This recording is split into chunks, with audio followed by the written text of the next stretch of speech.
Sabi nga po sa Mateo 4:4, hindi lamang sa tinapay nabubuhay ang tao, kundi sa bawat salitang nagbubutawi sa bibig ng ating Panginoon. Amen po ba?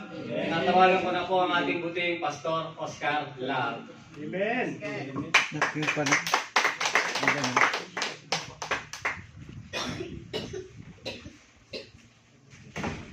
Praise God. Amen. Hallelujah. Palakpakan po natin ang ating Diyos na buhay. Ako'y masaya ako ngayon kasi marami muli tayo, no? Maraming anak ng Diyos ang narito, no? Upang sumamba sa Kanya. So, ang ganda ng ating inawit, no? There is power. There is power in the name of Jesus. Amen. He will break every chain. Amen. No? The chain that was done or created by the enemy. And so, sa umagang ito, ang ating pag-usapan ay tungkol sa ginawa ni Jesus Christ, because this is the topic for the month, the works of our Lord Jesus Christ. So, ito'y pinapamagatan ko na Jesus Christ set the captives free. Amen. Okay, amen. So, ang ating text, ito'y hinango po sa aklat ng Lucas, chapter 4, verse 8, and the word of the Lord said, ito po ay binasa ni Jesus Christ. At that time, sa synagogue siya noon, bago magkaroon ng sa kanilang gawain, meron ding scripture reading, at ang nautusan noon na magbasa ng scripture is Jesus Christ. At ito yung binasa niya. This is written actually in the book of Isaiah. This is a prophecy. Pero ito'y para sa kanya ito. Siya ito. Sabi ng Luke chapter 4 verse 8, and the Spirit of the Lord is upon me because He has anointed me to proclaim, sa ibang version, to preach the gospel to the poor. No? Tapos ang sabi may karugtong pa dito sa He has sent me to proclaim release to the captives and recovery of sight to the blind. And then to set free those who are oppressed and to proclaim the acceptable year of the Lord. Sa Tagalog, anong sabi doon sa Tagalog? Ang Espiritu ng Panginoon ay sumasa akin, at sapagkat hinirang niya ako upang ipangaral sa mga mahihirap ang magandang balita. Isinugo niya ako upang ipahayag sa mga bihag na sila'y lalaya, at sa mga bulag na sila'y makakita. Isinugo ako upang palayain ang mga inaapi, at upang ipahayag na darating na ang panahon ng pagliligtas ng Panginoon sa atin. Manalangin muna tayo mga kapatid. Yes, Lord, hallelujah. We bless your name, O God. Father, in the mighty name of our Lord Jesus Christ. Lord, kami ay narito, Panginoon, sa iyong harapan. Lord, ako nagpakumbaba, Panginoon. At ikaw, Panginoon, ang siya magsalita sa mga anak mo, Panginoon, Lord God. Tinataas ko ang mensaheng ito, na ito, Panginoon, ay maging karagdagang na kaalaman, Panginoon, para sa mga anak mo, Panginoon. At makita nila, O God, ang mga layunin kung bakit ka pumarito, Panginoon, Lord God. Lord, we claim, O God, that the Holy Spirit will minister to each and every one of us, O God. And now, Panginoon, I know, O God, that Lord, you are here, O God, to open the hearts of your people, O God, to accept the word that you will, Lord, deliver unto them. Gamitin mo lamang, Panginoon, ako, I am nothing, O God, without you, Lord. Hindi naamin ko, Panginoon, wala akong sapat na kakayanan, hindi ako, Panginoon, Lord God, hindi ko magawa ito kung wala ka. Kaya, Panginoon, ako'y dumidepende sa iyo, ikaw ang magsalita, hindi ako, Panginoon. Ito, Panginoon, hingi namin sa pangalan ng Ama, ng Anak, at ng Banal na Espiritu. Amen. Palakpakan natin ang Panginoon. So, pag pinag-uusapan po ang salitang pagkagapos, anong pumapasok sa ating isipan? Makikita po natin yung mga nahuli, no? Yung mga tao na nakakulong sa jail. Makita po natin na sila po ay nakagapos, nakapusas, may chain, no? Paa at saka kamay. At ito nga, buong kuwan niya, may saliig pa, no? So makita po natin. Ano ba yung pagkagapos? Ibig sabihin ng pagkagapos o bandage sa English pa. Ito po sabi ng ng dictionary, it is the state of being bound or subjected to some external power. No? Ang pangalawang meaning, it is being physically restrained by being tied up, katulad ng nakita natin, chain in a handcuff. So kapag ikaw po ay nasa state or nasa ganyang sitwasyon, you cannot move freely. You have no freedom. Tama, di ba? Wala kang kayanan na tumakbo dahil siyempre yung paa mo, no? Or makakilos. You cannot move on. No? Because you are restrained. So, the enemy come to destroy us. No? The enemy come to steal, destroy, and to kill. But sinabi ng Panginoon doon sa John chapter 10 verse 10, but the Son of God came to give us life. No? And that life would, nais niya, magiging masagana, maging maayos para sa mga mahal niyang anak. Tayo po ay mga mahal niya. Diba? Mahal tayo ng Diyos. Kaya ayaw niya makita na ang kanyang mga minahal, we are created by God in His own, according to His image. We are special creation of God. Tayo po ay ginawa niya ayon sa kanyang wangis. At nais niya maging maayos po ang ating kalagayan. Maganda yung plano niya para sa atin. Sinabi doon sa Jeremiah, ano yan? 29:11 ba yan?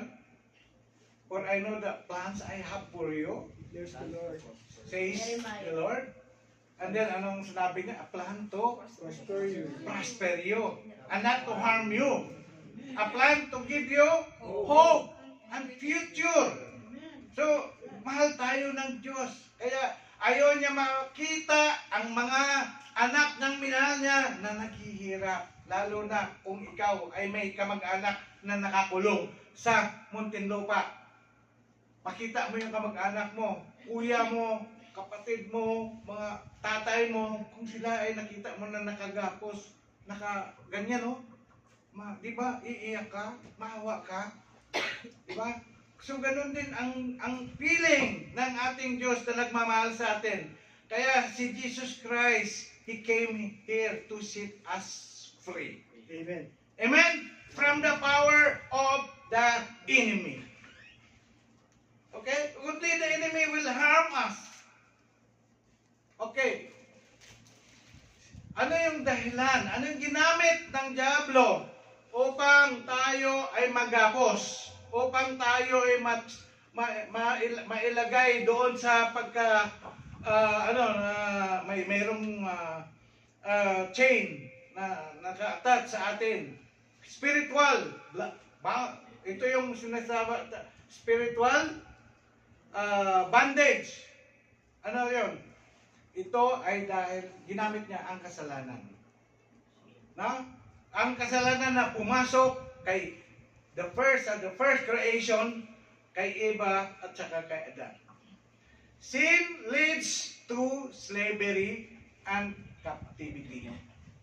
Kung ikaw magkasala, nahuli ka na lumabag sa batas ng gobyerno, nagkasala ka, huhulihin ka nila, ikukulong ka nila, lagyan ka nila ng chain para hindi ka makatakas. Di ba? So, ito, people do not realize they are in bondage and captivity. This is true. No? Maraming tao na hindi nila alam na sila po ay under the captivity of the enemy. The devil blinds people to the truth and holds them captive. There is tinatawag na spiritual blindness. No? So, hindi nila makikita yung totoo. Kahit magbasa ng Biblia, a person without Christ cannot understand the Bible kung sila po ay nagbabasa. They are spiritually blind. Some people are captives to the pattern and ways of this world. Kaya sabi nga, do not be conformed to the pattern of this world. No. Tayo, yan ang sinasabi ni Paul para sa ating mga mananampalataya. But those people who are in captivity, no, they are used to the ways and the trend of this world. Trending, yung mga trending yun ang sinusunod, no? Nakikiuso. And then, sinabi doon, some people are captives of sins like lust of the flesh, lust of the eyes, and pride of life. Tatlo lang yan, ha? Lust of the flesh, lust of the eye, and pride. Doon sinabi doon, no? Sa 1 John chapter 2 verse 16-17. No? Anything, sabi niya na sa mundong ito, yung lust of the flesh, yung lust of the eyes, and pride of life, it's not belong to the Father. Okay? Some are in bondage to bad habits, no, that are hard to break. Ano yung mga bad habits na yon? No? Mga vices, no? Mga bad habits, ano yung mga habits na hindi nahirapan na tanggalin, lalo na sa mga hindi mananampalataya. Some are in bondage, ito, to anxiety and fear, resulting to loss of their faith and trust in God. God did not give us the spirit of what? God did not give us the spirit of fear, but of sound mind and power. Hindi tayo binigyan ng Diyos ng takot. Huh? So, ngayon, ano yung ibang mga bandage o yung mga sinasawag, yung kung saan nakagapos yung tao? Sinabi doon sa 2 Timothy chapter 4 verse 3 and 4, for the time is coming when people will not endure sound teaching, but having itching ears, they will accumulate for themselves teachers to suit their own passions, and will turn away from listening to the truth and wander off into myths. No? Some people, they are bondage to false teaching. Halimbawa, yung mga kingdom, ano yun? Yung sa Davao, ano yan? Yung mga membro ng mga kulto. Kingdom of Jesus ba yan? Tapos yung mayroong prophet sila o leader na appointed sa of God. Kibulay. Si Kibulay pala yun, sorry. Iba pa yun. Baka mayroong Kibulay dito. Wala? Kingdom of Jesus Christ. King of Jesus Christ. So, ito ang ibang mga paniwala.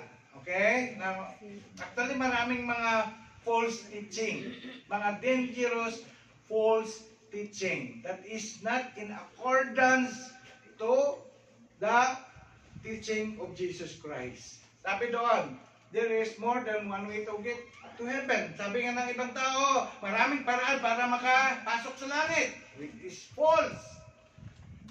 False. Sabi ng John 14:6, I am the way, the truth, and the life. No one can come to the Father except by me. Only Jesus Christ, no, is the door going to heaven.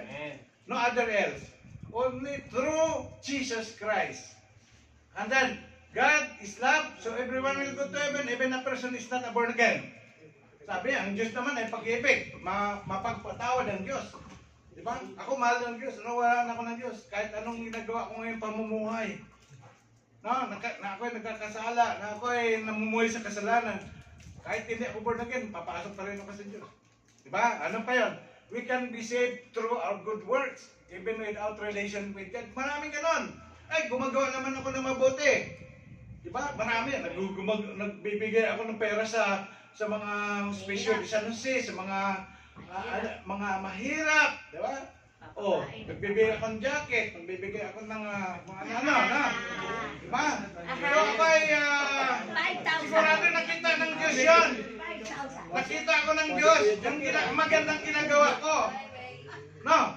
Siguro natatabunan yung ginagawa kong mga pagnanakaw, yung pagiging drug lords, yung hari ng sindikato. Siguro, ano yan, even. Siguro, mas nakita ni Lord ng Diyos ang maganda kong ginagawa. No? So, we cannot save according to Ephesians 2:8 and 9. It is by grace through faith, no, that we are saved, not through our good works. So, hindi dahil dun sa mga magandang ginagawa natin.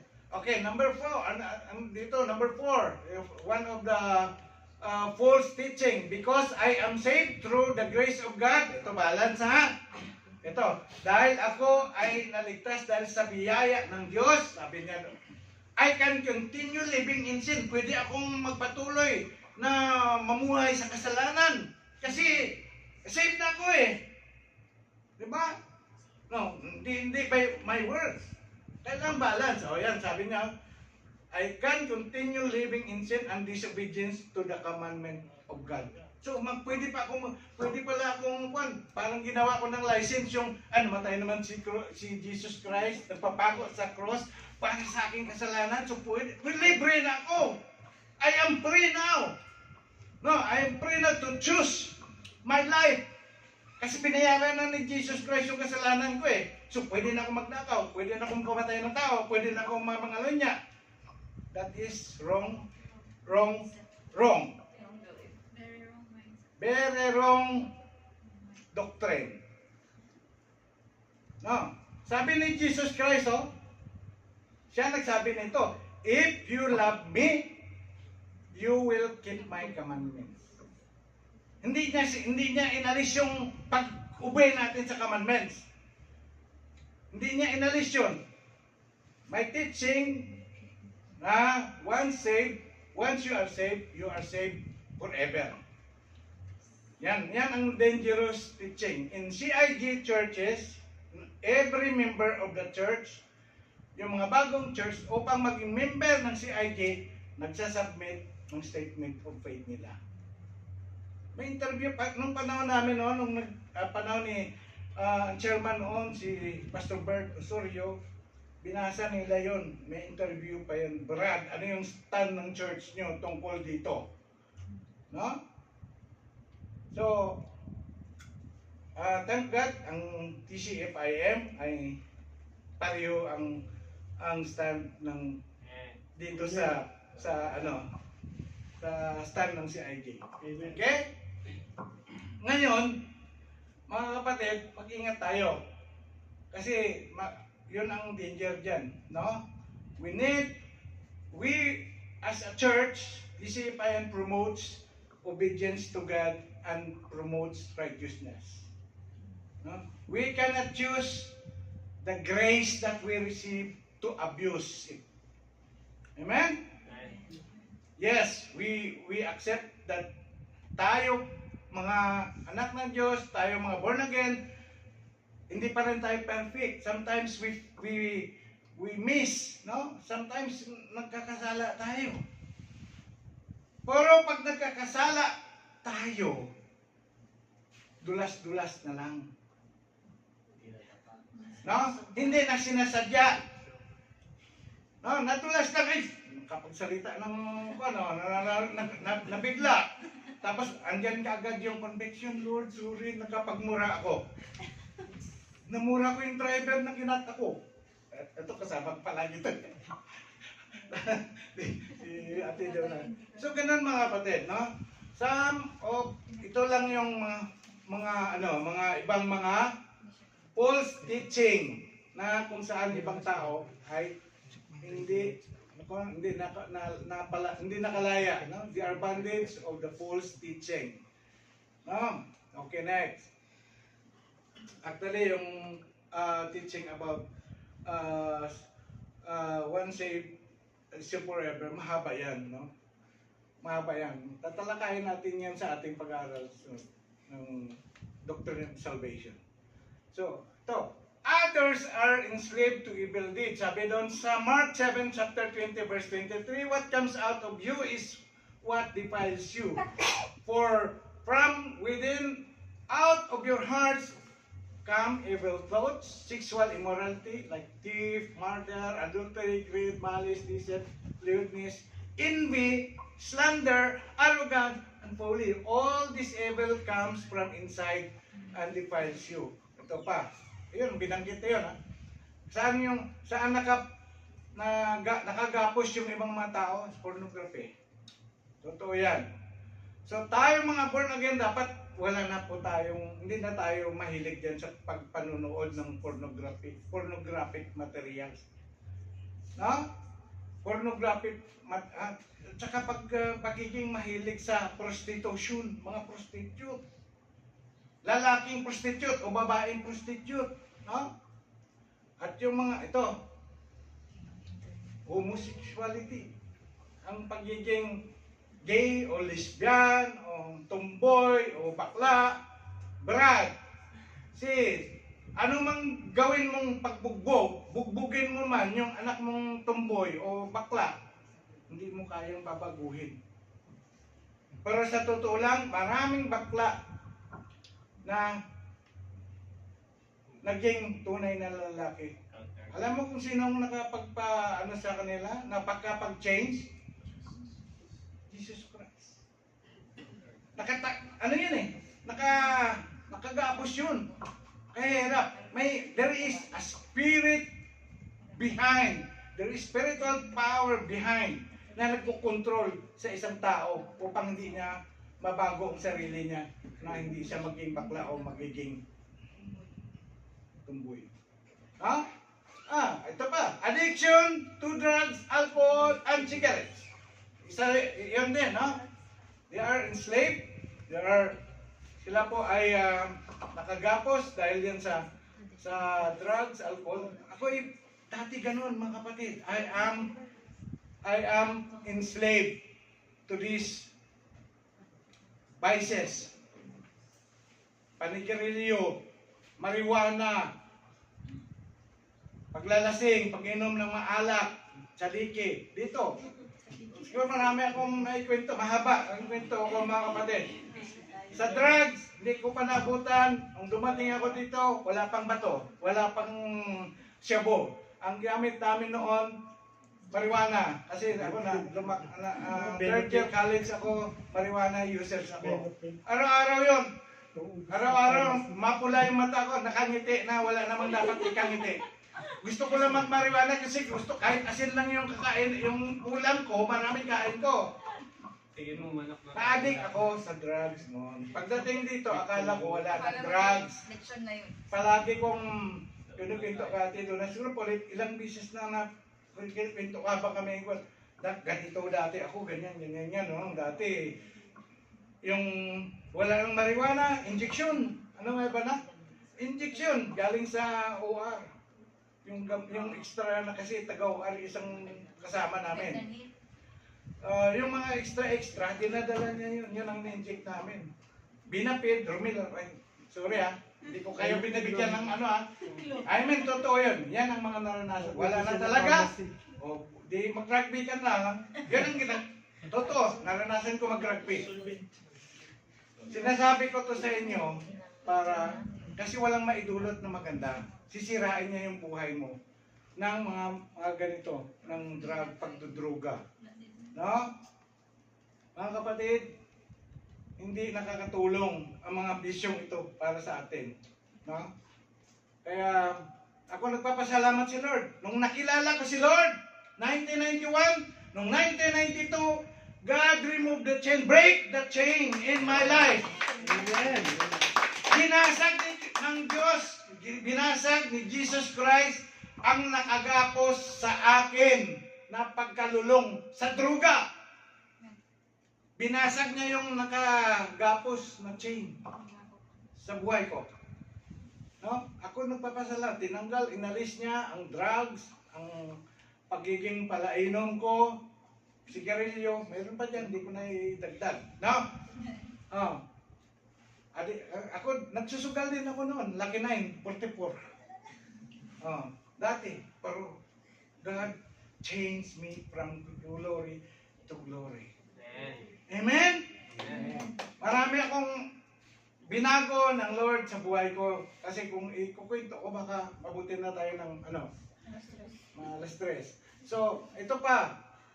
Some people, they are enslaved to this. Like, for example, modern idolatry, such as computer games, ML. Ano yung ML nga? Sino yung mahilig sa ML? Yung time. Ito.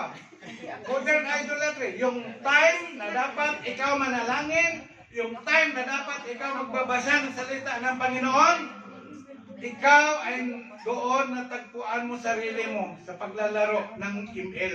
Ano pa? Pakikinig na panonood ng Netflix, okay? Panonood ng YouTube, mga reels sa Facebook. 'Di ba? Guilty ako diyan, mga kapatid. So, speaking of the truth, no? Speaking totoo, ako humingi sa Lord ng sorry. Ng ano na, minsan natagpuan ko yung sarili ko. Isang oras na ako nanonood ng reels. Yung uso ngayon, yung mga couples na mabira sila dyan. No, pero we need to take control our time. No? Hindi ko sinabi na masama magkwan. Bigyan mo ng oras. Bigyan natin ng oras na hindi natin mapabayaan yung spiritual devotion natin para kay Lord. Amen? Amen. Everything is permissible, sabi ni Paul, but not everything is what? Beneficial. Diba? Okay. Pwede kang kumain ng dinuguan. Pwede kang kumain ng baboy. Pwede kang kumain ng mga bulalo. Pwede kang kumain ng mga matamis. Pero, ang tanong doon, magbe-benefits kaya yan sa'yo? Sabihin mo na, walang problema kuya. May gamot naman eh. Walang problema kuya. Tapos mamaya, sakit ng ulo ko ba? Taas yata yung aking, mataas yata yung BP ko. Sige kapatid, sige pa, more bulalo, more ano, di ba? Tawagin mo, pumasok. Nakikinig. Sige. Tapos, okay. Hindi, kasi totoo, marami kami mga kapatid na gano'n, na may gamot naman eh, sabi ni Pete. Ito, ano pa yung kwan? Some are captives of their emotion. Ano yun? Ano yung emotion na, yung ginagamit ng Diablo? Anger! Hindi hunger, Queen Marlon. Anger. Okay, anger is a frequent culprit of unconfessed sin in our life. Anger itself is not a sin, but the typical accompanying bitterness. Yung maging madulot ng anger, it will produce bitterness. No? Tapos, or desire to revenge can be. Sabi nga doon, Ephesians chapter 4, verse 26 and 7, be angry and do not sin. Do not let the sun go down on your anger and give no opportunity for the devil. Okay, gusto ko lang linawin, anger is not a sin. No? Because there is what we call righteous anger. Si Jesus Christ, nung nagalit siya, grabe yung galit niya. Naalala niyo yun? Anong tagpo sa New Testament na nakita ninyo, naalala nyo, nagalit sobra ang Panginoong Hesus? Ano yan? Templo. Grabe ang galit ni Jesus Christ. Hindi naging malinis ang templo. Bakit? Kasi ginawang merkado, no? Commercial. Sinabi ni Jesus Christ, the house of my Father is the house of prayer. Naalala nyo si Moses nung siya ay nakarap niya ang Panginoon sa burning bush, sinabihan ni Jesus, ng God, the Father, si Moses, remove the sandal you are wearing because the place you are in is a holy ground. Diba? So, mga kapatid, no problem kung yung magalit. No? But be sure na sa pagkagalit mo, hindi ka nagmura. Hindi ka nagbitaw ng mga cursing word, masamang salita na nasaktan yung kapwa. No? Walang problema kung ikaw magalit. Nire-rebuke mo siya because out of your love to him, to her, no? Nagalit ka sa ginagawa niya. Sinabihan mo siya nung mayroong pag-ibig. Walang problema doon. Hindi pa nga natin naranasan yung ginawa ni Jesus Christ, yung niya yung mga, no? So, ingatan natin ingatan natin ang templo ng Diyos. Tayo yung templo ng Diyos. Amen? Amen. Ingatan natin, always make the temple of God clean. Amen? Because our body is the temple of Holy Spirit. Okay. Unforgiveness, pangalawa, anger, and then unforgiveness. Magkakapatid, no?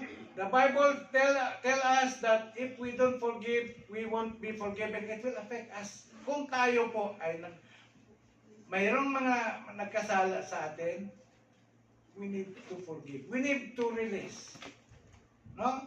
Kasi doon sa parable of the unforgiving servant, ano nangyari doon sa isang servant na hindi nagpatawad? No? Diba, pinatawag ng hari, sabi niya pinatawag niya sa laki ng iyong utang sa akin. Ngayon yung kapwa mo servant, hindi mo pinatawad, liit-liit ng utang niya sa'yo.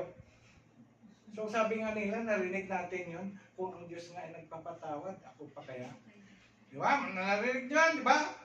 O totoo nga naman. No, dapat tayo ay magkaroon ng heart of forgiveness. No? Isang taon, 5 taon, 10 taon, hindi mo pa napatawad yung nanghiram sa'yo. No, di ba? Lord, forgive us our sin. Lord, forgive us our debt. Binanggit doon, sin and debt, may version ng sa Lord's Prayer, di ba? Lord, forgive us our debt. No, as we forgive those who did against us. Kaya manghiram kayo kay Kuya Mike, baka hindi na niya kayo sisingilin, mga kapatid. Promotion, no? Okay, this is what the Lord wants us. Na nais niya magkaroon tayo ng Christ-like character. He is a forgiving God. Nung siya ay napako, ano sabi niya? Lord, sabi niya, Father, forgive them, for they do not know what they are doing. Kaya natin yon. Ipag-pray po natin yung nagkautang sa atin. Lord, patawarin mo siya, huwag mo na sabihin. No? Dahil, Lord, di ba? Hindi niya alam yung utang niya sa akin ay ganito nakalaki. Bigay ko na lang yun, Lord. Okay? So, unforgiveness is not good for us. Amen? Kung mayroon po tayong attitude na hindi tayo mahilig magpatawad, maybe you are under captive. No? Maaari nakagapos ka. No? Next, we have anxiety and fear. Katulad ng sinabi ko kanina, God did not give us the spirit of what? Fear. But of sound mind and power. Hindi niya tayo binigyan ng espiritu ng pagkatakot. Sinabi niya rin po, kasi yung tao nag-aalala, ano kaya na lang bukas? Pag ako po ay magkasakit, ano kaya kakainin ko? Daming mga iniisip, no? Nagkaroon ng anxiety. Ano sabi ni Paul? Ano sabi ni Jesus Christ nung nagtuturo? Look at the birds in the sky. They are not planting, but they are eating. Because God is supplying all their needs. Tayo din, special creation tayo ni Lord. Why should we worry about what to eat? Sabi nga doon, therefore do not be anxious saying, what shall we eat? Or what shall we drink? Or what shall we wear? For the Gentiles seek all of these things, and your heavenly Father knows that you need them all. Oh. Alam ng Panginoon ang mga needs natin. We need to prioritize Him. We need to, sabi niya doon, but seek first His kingdom and His righteousness, and all these things shall be added unto you. Hindi, tingnan natin, all these things shall be added unto us. Kaya huwag tayo matakot, huwag tayo mag-alala. Huwag alisin natin yung anxiety. Ano na lang kaya pag umuwi ako sa Pilipinas, paano ako mabuhay? Amen. Diba? Sabi niya, si Solomon, napakaganda ni Solomon, pero mas maganda yung water lily. Walang nag-alaga sa water lily. Diba? Kaya mga kapatid, sabi, huwag ka tayo matakot. Sabi nga daw ng Isaiah chapter 41 verse 10, fear not, for I am with you. Be not dismayed, for I am your God. I will strengthen you, I will help you, I will uphold you with my righteous right hand. This is the word of the Lord, not only for people in the Old Testament. This is the word of the Lord and promise of the Lord for us today. Do not fear, mga kapatid. Huwag tayo matakot. Ano mang mga sitwasyon na maranasan natin sa buhay natin, mga kapatid, alalahanin ninyo, mga kapatid, alalahanin natin na mayroon tayong Diyos na katabi natin. We have God who is with us. And if God is with us, who can be against us? Because greater is He that is in us than he that is in this world. Amen? Amen. Praise God. So mga kapatid, remove anxiety and fear in your life. Otherwise, you're still under the chain of the enemy. He is a liar. Sinungaling siya. No? Huwag tayo matakot. Do not fear of what a man can do for you. But be afraid of the one who can send your soul to hell. Amen? Okay, next. There are also people who are fond of loving idols. Mahilig sa mga idolatry. Sabi doon, no? Do not love the word or things in the word. Huwag daw natin mahalin. Ang mga mundong mga bagay. Okay, para malinaw, no? If anyone loves the word, the love of the Father is not in him. For all that is in the word, the desire of the flesh, the desire of the heart, of the eyes, and pride of life is not from the Father. Ito yung dinanggit ko na kanina, no? But is from the word. And the word is passing away along with its desire, but whoever does the will of God abides forever. Basahin ko lang, Tagalog paliwanag. Bilang mga mananampalataya, madalas nating isipin na hindi tayo dapat sasamba sa mga Diyos-Diyusan. Di ba? Kasi yan ang utos niya, na huwag kayong sasamba. Yan sa Old Testament, huwag kayong sasamba sa mga imahen, di ba? Na ginawa, gamay ng tao. Pero sa panahon natin ngayon, maaaring hindi tayo nanalangin sa mga revolta na yon. Ngunit ang pagsamba sa Diyos-Diyusan ay anumang bagay na nagiging mas mahalaga sa iyo kaysa Panginoon. Amen. Ano yung bagay na mas mahalaga sa iyo kaysa Panginoon? Yung binibigyan mo na palagi ng oras, yun ang iyong idols. Yun yung modern idols natin. Lalo na sa mga gadget natin, araw-araw pagising pa lang. Instead na mag-pray, Lord, thank you so much, Lord, na ako ay nagising, Lord. Buhay, binigyan mo ko ng panibagong lakas. Napakabuti mo, Panginoon. Pinupuri kita, Panginoon. Oh, hindi, to be true. Sino pagkagising, ang kanyang hinawakan kaagad ay cellphone niya, ang gadget niya. Sige nga, Sabi ng totoo, pagkitaas kamay. Ako, tigil ng ano, na... Ano tayo? Oras lang tayo. Oras lang, oras lang. Oh, di ba? Sige, minsan. Oras lang. Oras lang. Sige. Oh, Alarm na kasi cellphone na tayo. sino mayroong Bible sa gadget niya? Ako. Praise God. Sino nagbabasa ng Bible sa gadget niya? Totoo lang. Minsan, minsan. Ilang beses niyo binabasa sa isang every ano? Every birthday. Every gising? Oh, every gising ba? Sigurado kayo? Ayan ang alarm. Praise God. Okay. Nalulugod ang Panginoon. Alam mo, you delight yourself in the Lord kung ganun ang ginagawa niyo mga kapatid. Amen. Praise God. No, tunay nga nagmamahal kayo sa Lord. Amen? So, nais ng Lord na ganun po ang attitude na siya palagi una. Siya ang priority. Pag Friday, nandito kayo, nakikita yung mga mukha niyo mga kapatid, nalulugod si Lord sa inyo. Amen. Kasi mas inuna ninyong pumunta dito. No? Isa yung ibang mga affairs sa labas. Ako, atong si Ate Lola sabi niya, tay, mas gusto ko, nasa heart ko, gusto ko talaga dumalo ng gawain kasi yung may nag-invite sa akin. Amen. No? God is more important. No? The time that we spend for God, no, is very important. Mahalaga po. We are delighting our life to the Lord. Amen? Okay. Sinasabi sa atin ng Biblia na huwag ibigan ang mga bagay sa mundo dahil hindi magtatagal ang mga ito ay walang pakinabang sa ating mga.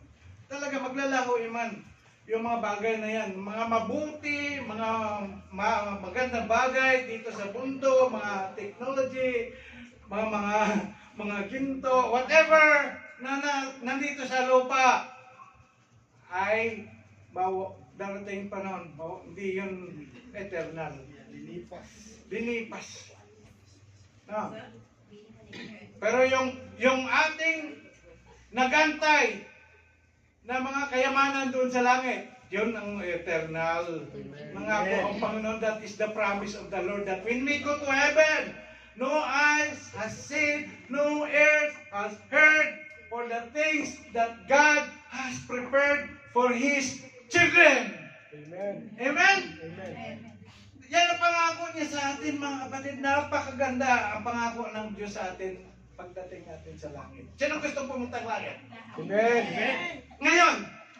Mamaya tayo kakain pa tayo. Ayaw nila. Hindi. Pwede rin yun.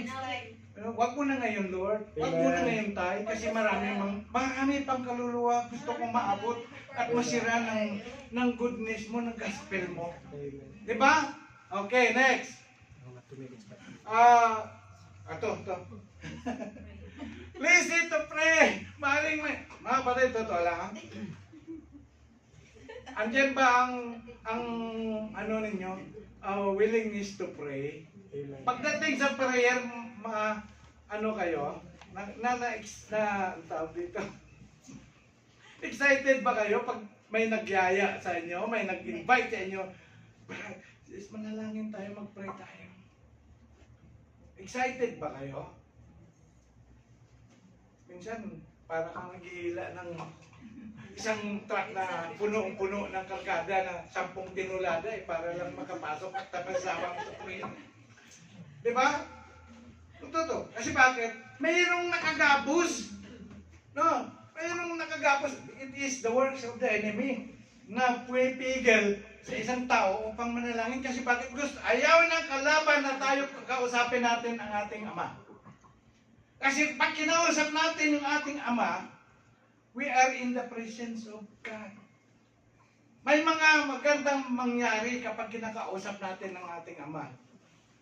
Diba? Our God, He is our Father in heaven. Ano, He is the God of fellowship. He wants us to talk to Him. And we can talk to Him in prayer. So, dapat i-motivate, i-establish po natin ang magkaroon po tayo ng prayer life.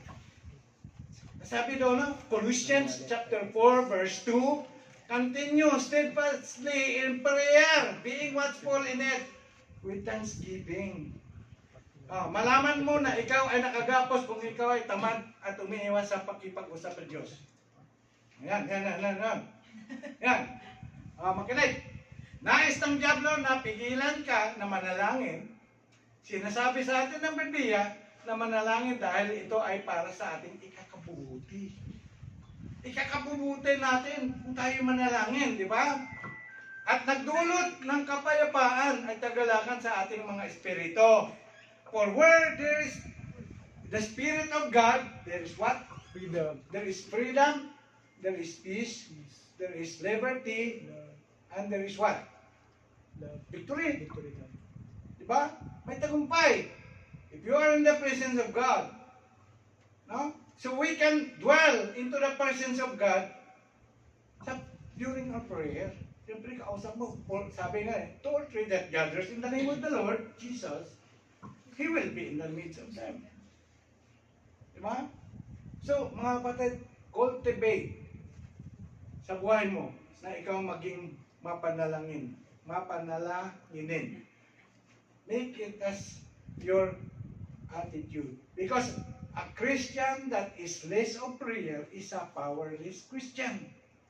A Christian that is full of prayer is a powerful Christian. Yung nababad sa presensya ng Panginoon. Amen? Amen. Yan. Ito worldly entertainment. Skip ko na lang to kasi halos ito rin yung isolation. Kapag ikaw ay gusto mo na mag-isa, wag mo na batin kuya. Hanapin ko muna, may grabe yung naraanan kong problema. Hanapin ko muna sarili ko. Nawala ba yung sarili ko? Di ba mga gano'n, no? Hayaan mo muna hanap ako ng sarili ko. Yan.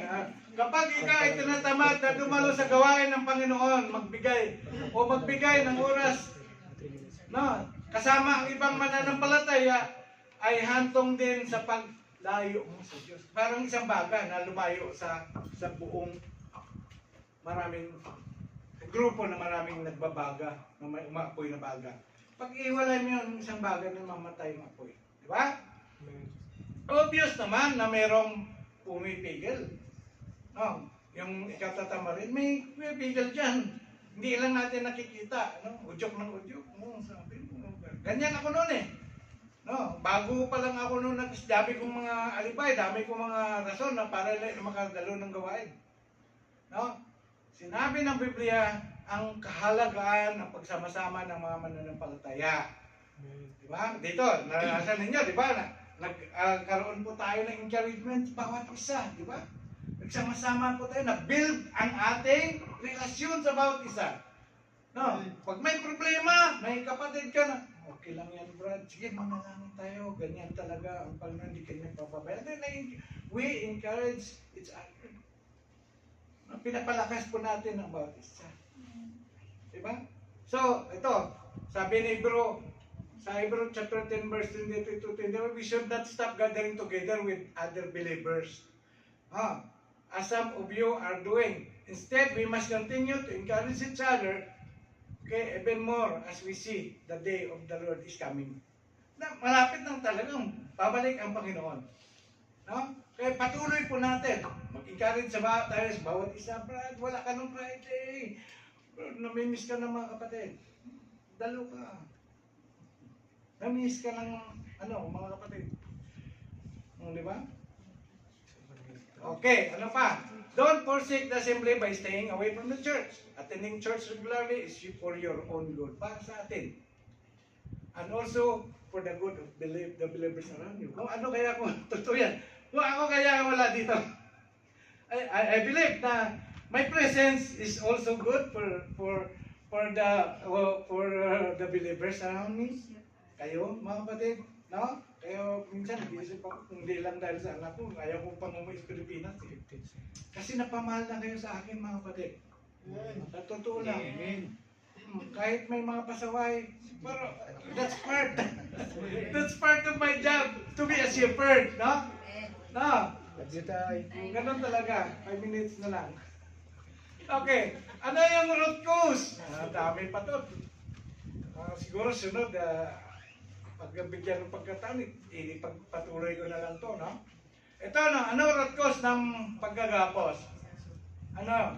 Ang layunin ng pagtugon sa mga ugat ng sanhi ng pagkaalipin ay alisin ang iyong sarili mula sa anumang legal na batayan. Legal, ang ibig sabihin, legal na batayan, ito yung legal grounds. No? Upang tayo ay alisin sa legal grounds na kung saan parang binigyan po ng license natin ang kalaban na makialam sa buhay natin. No? Ang number 1, kanina binanggit ko, unforgiveness. No, ito yung unang root cause ng pagkagapos. Unforgiveness. Hindi ko na to bigyan ng mahabang paliwanag. Pangalawa, ang hindi na pagsisihang kasalanan. No, dapat i-humble natin, ibaba po natin ang ating mga sarili. No? Na kung meron po tayong nalalaman na tayo ay nagkamali, nagkasala sa Lord, we ask forgiveness to the Lord. Sabi nga, 1 John 1:9, if we confess our sin, He is faithful and just to forgive us. That is the promise of the Lord. No? Sabi na, pag tayo ay kinakubiran po natin ating mga pagkakamali, pagkasalanan, he that covered his sin shall not prosper. But whoso confess it and forsake it, them shall have mercy from the Lord. Diba? Tapos ang pangatlo, kailangan natin mag-repent. Parang problema doon, you cannot confess if you will not acknowledge, that if you will not realize na nagkasala ka. Diba? Katulad ng the parable of the prodigal son. Diba? Nung dumating yung hirap sa buhay niya, at siya nagising. No? At siya namulat. Nagkaroon siya ng realization. Diba? Nagkaroon siya ng decision to go back to his father and ask for forgiveness. Ama, nagkasala ako. Sabi niya, di ba? Nakaprogram na kung ano yung sasabihin niya. Di ba? Ganun din dapat ang gagawin po natin. Sabi nga, mag-repent. Repent ye therefore and be converted that your sins may be blotted out. When the times of refreshing shall come from the presence of the Lord. Okay? And confessing. Ano yung una? Ano yung unang root cause? Unforgiveness. Pangalawa, unconfessing. Pangatlo, ito, unholy ties. Medyo malalim po ito, kunti mga kapatid. Ang siguro, susunod, ako na lang idugtong ko na to. No? Kaya huwag kayo mawala. Mahaba-haba ito mga kapatid. No? Kasi 3 minutes na lang na. 33 seconds pa. 33 seconds pa. Okay. Ang pangatlo po, unholy ties. 1 Corinthians chapter 6 verse 16, what? No, yet not that he which is joined to a prostitute is one body. O yan, yung example. Kapag ikaw gumamit ng prostitute, nagkaroon ka ng unholy connection. No? Nagkaroon ka ng holy connection sa prostitute. Sabi, when two people become very close, especially through sexual relationship, soul ties are formed. Soul ties are formed. If the soul tie is unholy, it can serve as a demonic spiritual bridge between the two persons. Maliwanag? This can allow the demons tormenting one person to torment the other person. Okay? Kasi binigyan mo ng legal grounds. No? Ay iwasan po natin itong holy ties. These soul ties should be renounced and broken in the name of Jesus Christ. And the sins which have caused the soul ties should be repented and forsaken. Also, if any gifts or objects, like for example, yung sing-sing, no, personal gifts, no, etc. that came from your illegal relationship, no? Okay, dapat po yan destroy. Sultan, pero ibenta Oh, kaso lang, pag ginto na 5 kilo, parang maghinayang ka eh. Binta mo na lang. No, tunawin. Yun, ganun yun. So, we're given to you from the person whom you may have had an adultery or committed similar sins with, they should be sold or destroyed. Ayan, ayan na pala yung yung yung solusyon. Dapat pala sirain, tunawin, or itapon kung hindi naman gold. No? Ano naman, yung mga simple na kwan lang, no? Mumurahin lang. Hindi, tapon mo na. Even a harmless thing like what? So, yan, sabi niya, can hold soul tie together from adultery or fornication or similar sin. Maliwanag ba sa inyo to? Ito yung ibig sabihin ng unholy ties. Na kapag nagrelasyon ka sa hindi mo husband, hindi mo girl, hindi mo wife, nakipag ka doon, connect, there will be a demonic license na ikaw, no, ipapasok siya sa buhay mo. Meron akong testimony dyan na nangyari. It's our worship leader noon, na kung saan ang worship leader namin na lalaki nakipagrelasyon sa may asawa na kapatiran din.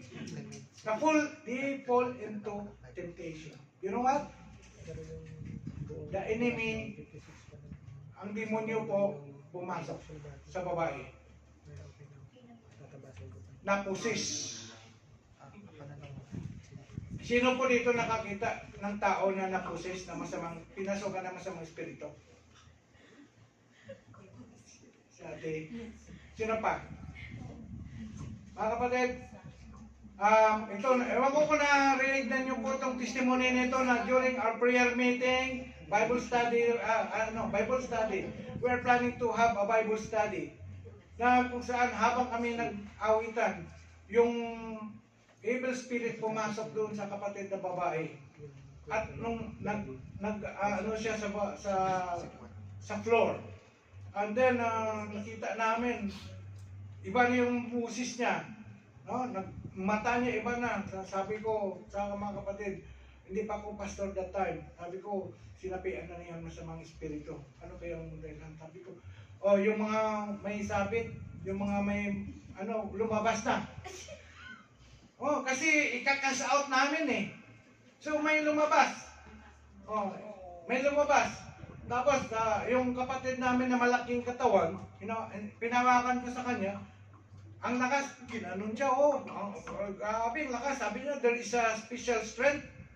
Totoo po yan. Yung mga sinapian ng masamang espiritu, meron silang special physical strength.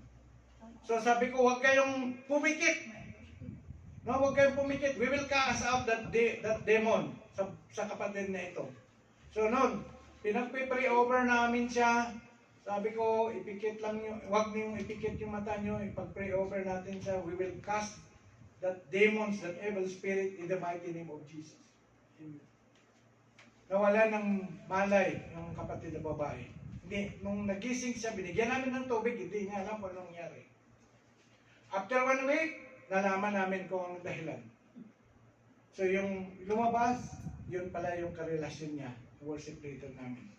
So 6 months na bilang disciplinary action, dahil nag-confess siya, umiyak siya, humingi siya ng sorry sa pastor po namin. So alam na namin yung root cause. Alam na namin yung root cause. So binigyan siya ng disciplinary action. He is not able to stand as a worship leader. Doon siya muna pinatrabaho sa kitchen ministry.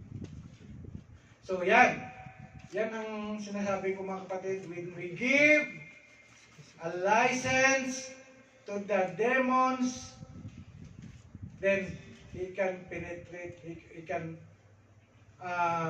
touch our lives. Iwasan po natin yun, tayo mga anak ng Diyos. No? Hanggang dito na lang muna kasi mahaba pa po to. Sa susunod, itutuloy po natin ano ang gagawin po natin upang tayo makawala doon sa pagkagapos gawa ng masamang espiritu.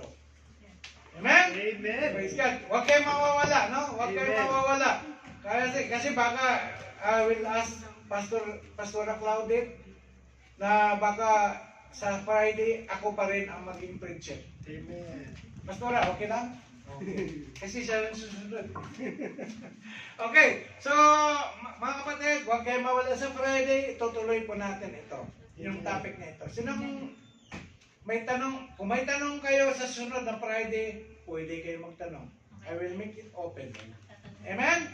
So, tayo ay yumuko at upang manalangin. Hallelujah, Panginoon, sa oras nito, O God, maraming salamat, Banal na Espiritu, dahil Ikaw, Panginoon, ang siya nagsalita. Tinulungan mo ako upang paano ipaliwanag itong topic na ito, O God. We believe, O God, that Lord, You, Lord Jesus, came, Lord, to this earth, O God, Lord, 2,000 years ago, Lord, to set us free. Amen. And the freedom, Lord, that we enjoy now, O God, it is because of You. We are free, Panginoon, from the interference, O God, of the enemy, O God. And we will not allow, O God, the evil spirit, the principalities of darkness, O God, to be involved in our life, O God. And I claim, O God, that Lord, Your people, O God, here will be more victorious in their relationship with You. In Jesus' name we pray. Amen. Palakpakan natin si Lord.